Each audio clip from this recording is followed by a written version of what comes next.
ఫిలేమోనుకు వ్రాసిన లేఖ. అధ్యాయం 1 యేసుక్రీస్తు కోసం ఖైదీనైన పౌలును మరియు మన సోదరుడైన తిమోతియు, మా ప్రియ జతపనివాడైన ఫిలేమోనుకు, 2 మరియు మన సోదరి అప్ఫియకు, మనతో సహా పోరాటం సాగిస్తున్న అర్కిప్పుకు, మీ ఇంట్లో సమావేశమయ్యే సంఘానికి వ్రాస్తున్న సంగతులు. 3 మన తండ్రియైన దేవుడు, మన యేసుక్రీస్తు ప్రభువు మిమ్మల్ని అనుగ్రహించి మీకు శాంతి ప్రసాదించుగాక. ప్రార్థన, కృతజ్ఞత.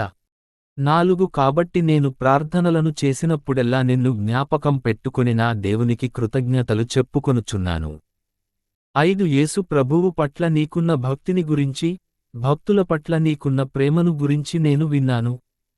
6 క్రీస్తు మనకు చేసిన మంచిని నీవు పూర్తిగా అర్థం చేసుకోవాలని, తద్వారా మన విశ్వాసాన్ని నీవు ఇతరులతో ఉత్సాహంగా పంచుకోగలగాలని నేను దేవుణ్ణి ప్రార్థిస్తున్నాను.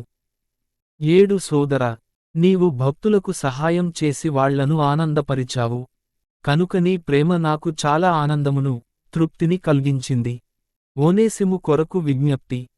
8 క్రీస్తు పేరిట నీవు చేయవలసిన కర్తవ్యాలను ఆజ్ఞాపించగల అధికారం నాకున్నా. 9 నేను ప్రేమతో నీకు విజ్ఞప్తి చేస్తున్నాను. పౌలను నేను, వయస్సు మళ్ళిన వాణ్ణిగా, యేసుక్రీస్తు ఖైదీని. 10 నా కుమారునితో సమానమైన ఓనేసిము విషయంలో నిన్ను ఒకటి వేడుకుంటున్నాను. నేను ఖైదీగా ఉన్నప్పుడు అతడు నా కుమారుడయ్యాడు. 11 గతంలో అతని వలన నీకు ఉపయోగం లేదు. కాని ఇప్పుడు అతని వలన నీకు, నాకు, ఇద్దరికీ ఉపయోగం ఉంది. 12 నా గుండెలాంటివాడైన అతన్ని తిరిగి నీ దగ్గరకు పంపుతున్నాను. 13 నేను సువార్త కారణంగా ఖైదీగా ఉన్నాను. ఈ సమయంలో నీ స్థానంలో అతడు నాకు సహాయం చేయాలని నా అభిలాష, కనుక అతన్ని నా దగ్గరే ఉంచుకోవాలనుకున్నాను. 14 కాని నీ అనుమతి లేకుండా నేనిది చేయదలచుకోలేదు. నీవు చేసే ఈ సహాయం నా ఒత్తిడి వల్ల కాకుండా నీ ఇష్టప్రకారం చెయ్యాలని నా ఉద్దేశ్యం. 15 ఓనేసిము నీ నుండి కొంతకాలం దూరం అయ్యాడు. చిరకాలం నీ దగ్గర ఉండాలని ఇలా జరిగిందేమో.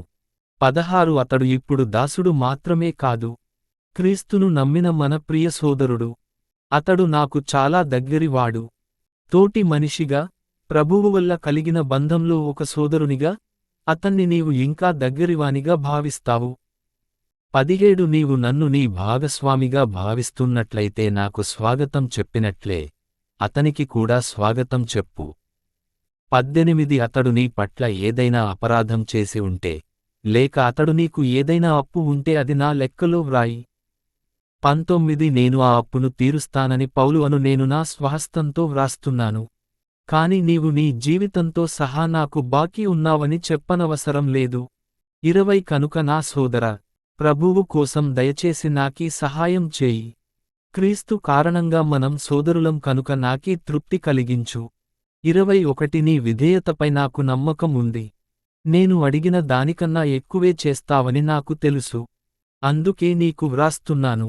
22 మరొక విషయానికి, అతిథుల కోసం ఉంచిన గదిని నా కోసం సిద్ధంగా ఉంచు. నీ ప్రార్థనలను విని దేవుడు నన్ను నీ దగ్గరకు పంపుతాడని ఆశిస్తున్నాను. చివరి వందనాలు. 23 యేసుక్రీస్తు నిమిత్తం నాతో సహా కారాగారంలో ఉన్న ఎప్ఫ్రా నీకు వందనాలు తెలుపమన్నాడు. 24 నాతో పని చేస్తున్న మార్కు, అరిస్తార్కు, దేమా, లూకా కూడా నీకు వందనాలు తెలుపుతున్నారు.